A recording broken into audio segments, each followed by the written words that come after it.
Posicionamento absoluto. Vamos entender que essa terceira forma, que é o Position Absolute, nos permite definir exatamente a posição x e y de qualquer elemento. E para isso, assim como no Relative, a gente vai utilizar essas outras 4 propriedades que são Top, Right, Bottom e Left. E vamos também ver alguns casos comuns de quando faz sentido a gente utilizar posicionamento absoluto.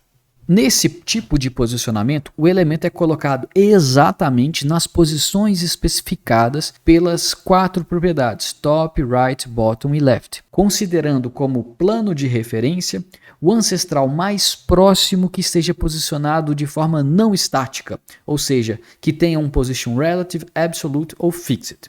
Essa parte que está destacada na primeira fase, ela vai fazer super sentido daqui a pouco. Por enquanto, vamos entender que o posicionamento absoluto nos permite definir exatamente o x e y onde a gente quer que o certo elemento apareça. Além disso, um elemento que está posicionado de forma absoluta e também fixa, que é o último valor que a gente vai ver, eles não ocupam o espaço mais da página, porque eles são removidos do fluxo. Isso permite que um elemento possa ficar muito bem em cima de outro, sem problema nenhum. A gente vai ver exatamente esses casos aí. Primeiramente, vamos ver um exemplo. Olha só, aqui no meu HTML eu tenho uma div dentro da outra. Então eu tenho uma div de fora e eu tenho uma div de dentro. E o resultado que eu tenho é esse aqui, ó. Essa aqui é a minha div de fora e essa aqui é a minha div de dentro. Então este é o recipiente relativo, este aqui é absoluto. Nessa div de fora, eu coloquei um position relative. E a gente vai entender por que eu tive que fazer isso aqui. Por enquanto, não vamos esquentar a cabeça. Vamos olhar para a div de dentro, que é esse cara aqui, ó. Eu falei que ele tem um posicionamento absoluto. Falei também que ele tem uma largura de 50%, então 50% aqui do pai dele, né? O pai sendo a div de fora. Falei que ele tem um right de 30 pixels e um bottom de 10 pixels. Right, direita de 30 pixels. Então, o que isso quer dizer? Ele tem uma distância de 30 pixels do pai dele.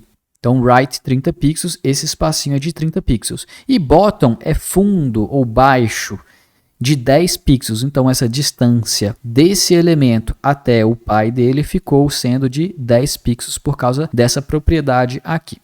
Se eu remover essa classe de dentro, né, essa regra aqui vai deixar de ser aplicada e ele vai ficar dentro do pai dele, que é a div de fora.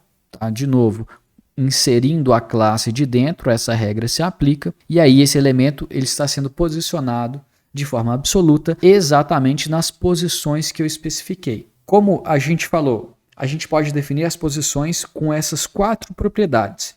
Top, que é cima, right, direita, bottom, baixo, left, esquerda. Neste exemplo aqui, eu preferi, em vez de usar top e left, eu preferi usar right e bottom. E aí eu defini o x e o y desse elemento. Eu falei que era 30 e 10.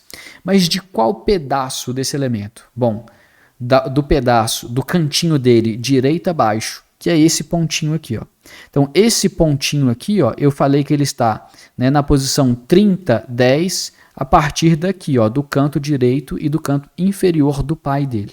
Então, esse cantinho aqui, né, é a posição que eu defini, né, right 30 e bottom 10. Se eu colocasse left 30 e top 10, aí eu estaria definindo que a posição deste cantinho aqui estaria left 30 e top 10. Ele estaria mais ou menos aqui, né, vindo até aqui assim.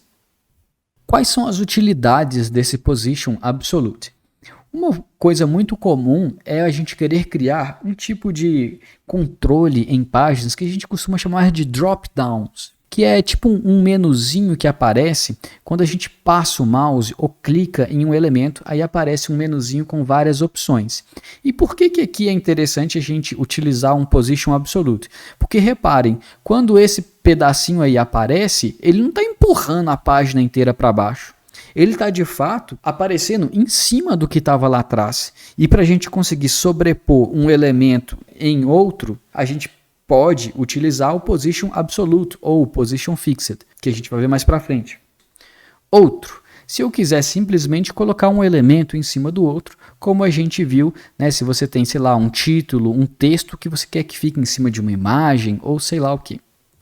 E tem um terceiro caso também, relativamente comum, que é tipo assim, se você tem um elemento que você quer definir exatamente o x e o y dele para, sei lá, fazer uma animação, por exemplo, tipo as abelhinhas que ficam andando como se fosse uma ondinha, né? A gente tem que definir exatamente qual que é o x e y da abelhinha, inclusive ao longo do tempo, porque vai mudando, né? Ela vai mudando de posição. Nesse caso, a gente precisa, inclusive, de um pouquinho de JavaScript para poder fazer isso, mas via CSS, a gente também precisa que ela tenha um position absolute.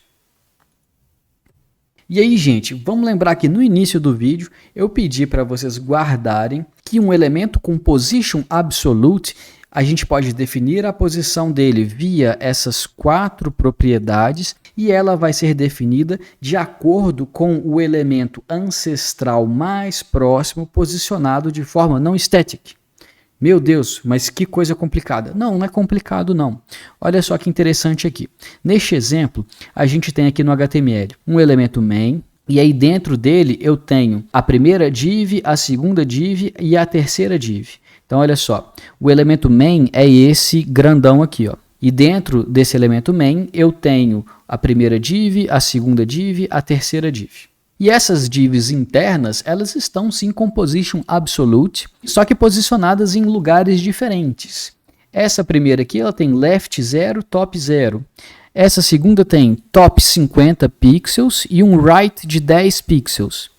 Essa terceira aqui, ela tem um left de menos 25, então ela saiu para fora aqui à esquerda, e ela tem um bottom de 5 pixels. E aí, gente, olha que interessante, no CSS desse exemplo aqui, essa main, que é essa div principal que contém essas 3 divs, ela está com um position relative. Agora, se eu falar que ela não tem position relative, se eu tirar isso, aí ela passa a ter o valor padrão, que é o static, olha o que acontece. As divs internas, que são aquelas que estão com o position absolute aqui no nosso exemplo, elas mudaram de lugar, mas os valores para ela, ó, left top 0, 50, 10, menos 25 e 5, continuam os mesmos valores, a gente não mudou nada delas, eu simplesmente mudei essa div externa, que na verdade é um main, de relative para static. Mas elas mudaram de lugar. O que aconteceu? Vamos ler de novo essa definição do position absolute. Os elementos que têm position absolute, eles são posicionados de acordo com top, right, bottom e left, usando como referência para, entenda, o 00, tá? Quem está no 00 vai ser o elemento que é o ancestral mais próximo que esteja posicionado de forma não static. Então, olha só, nesse momento aqui que a gente tem o main com position relative, quem é o ancestral mais próximo desse cara aqui que tem um absolute, que está posicionado de forma não static? É o main. Então, o 00 é o 00 do main. Tá? Então, esses 3 elementos eles estão posicionados considerando um plano de referência, um sistema cartesiano, digamos assim, referente a esse ancestral que é o main. Agora, se eu falar que esse main tem um position static, ele não é mais o ancestral mais próximo que está posicionado de forma não static. Agora é o body.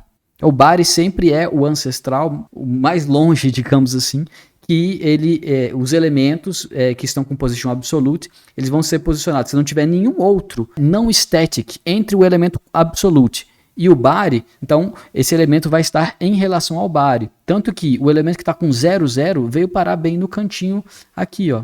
Porque isso aqui é uma subpágina, tá, gente? Esse pedação todo aqui, ó, é um iframe que está dentro aqui desses slides.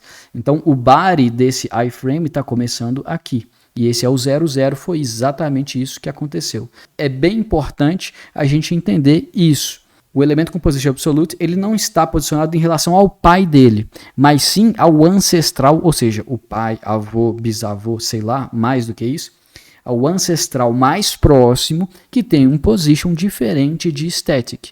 Nesse caso aqui é o main. Nesse caso aqui, né, o ancestral mais próximo acabou sendo o próprio body.